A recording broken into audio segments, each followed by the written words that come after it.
Hello everyone, it's Jack. Um, this video is going to be about, as the title, alludes to, um, priming your aura as a man, why it's important, what even is this process. Um, I'm going to be deep diving on a few concepts that might be known to you, that might not be known to you. The reason I'm doing this video is basically because I know it'll find the people who need to see this, who are basically ready to take this information in and use it for their advancement, so to speak. So, yeah, let's get right into it. Obviously, I've been talking about igniting your aura or priming your aura on my Twitter page at Jack of Faces. Follow me on there if you haven't yet. But I just want to speak on why this is important and why life as a man is rather difficult and challenging, even more than it usually is, right?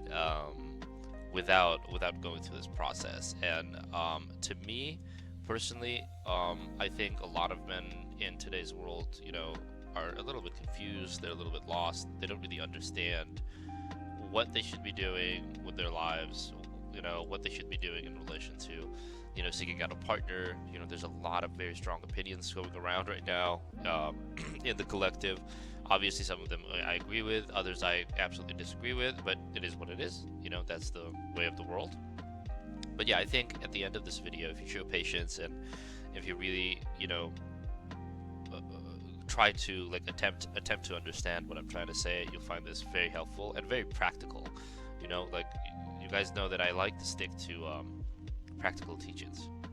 I don't like going, into dreamland or la la land.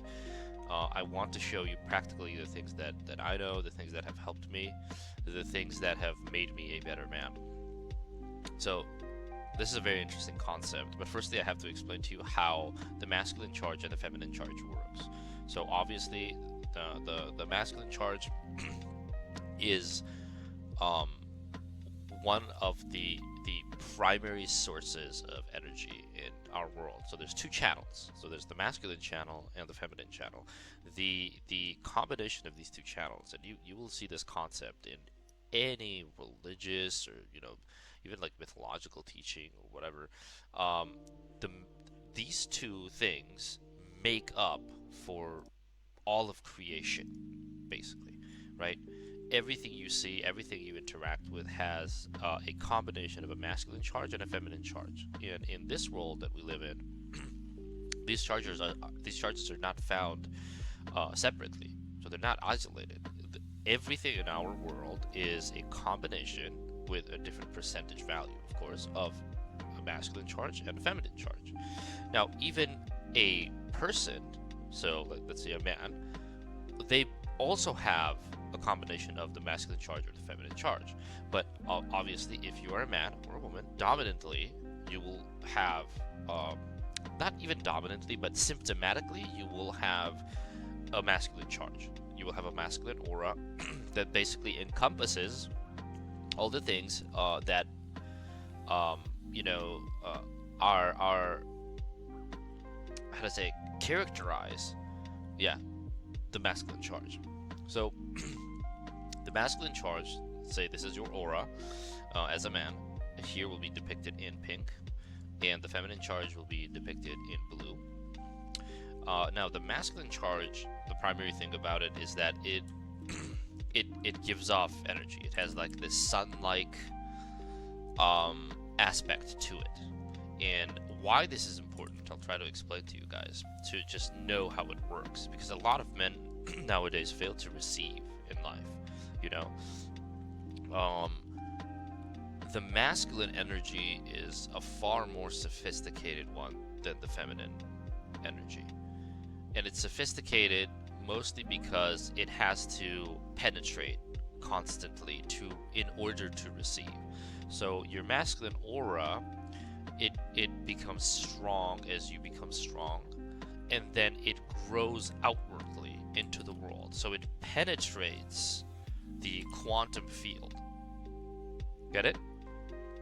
So as you strengthen your aura, it doesn't necessarily grow too much, but its consistency becomes more grounded, like more materialized. So think of it as like this. Sorry, think of it as like this strength, that keeps bad things out and the good things in, nice and safely, right? And this aura expands. Now, different people have different energies, and some people have like a wider aura, some people have like a smaller aura, like more, personal. Some people have like a shifting aura. That's a really cool one, where sometimes it's like, really wide, other times it just kind of like shrinks down. So basically what the masculine aura does, like if this is something you want, right? If there's this object and this is something you want to attract, the masculine charge is not just going to cause this effect. So if this is a new job, right? This is a new job, and I want to attract this new job, right? It's not going to become attracted by me just kind of like sitting here, right? It has to become attracted to me by me including it like in my aura. Does that make sense? So this is what it means to be, a go-getter type of thing, where the stronger your pull is, the stronger your aura is, the wider your aura is, you encompass more things. So this is why it's important for men to do things in the material realm, because you have to encompass those things that you need. This means that acting, like this literally implies action, right? So if you want to encompass this new job, you have to associate yourself with this new job, work towards it within the material realm, right? Whatever that is. And only once it's encompassed, right, can this thing basically become yours. So it's not like it's a fake attraction. Men don't really attract things.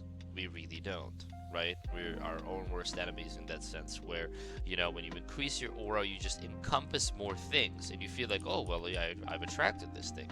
In truth, you don't attract anything, right? All you do is you penetrate, larger quantum fields. And then it just so happens that this thing that you wanted is now within your reach, right? This is kind of like that conqueror archetypal energy that all men universally share. Now, the feminine charge, on the other hand, is a little bit different, right? The feminine charge doesn't grow outwardly. Get it? So it's a very humble energy that exists within itself. Okay?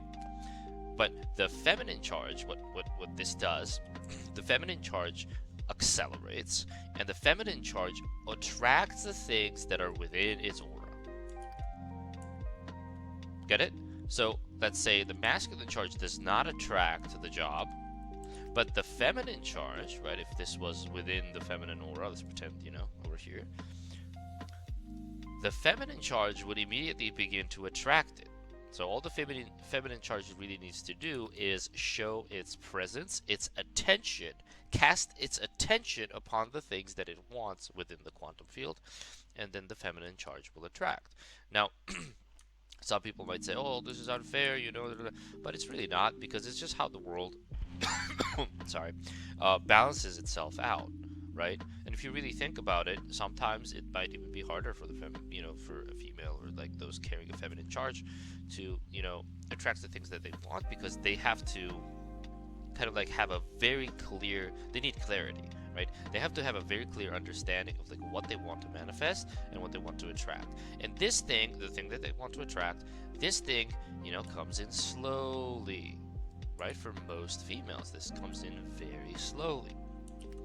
Now, how do these two energies intertwine, and what does it mean to prime your aura, to prime your energy, right?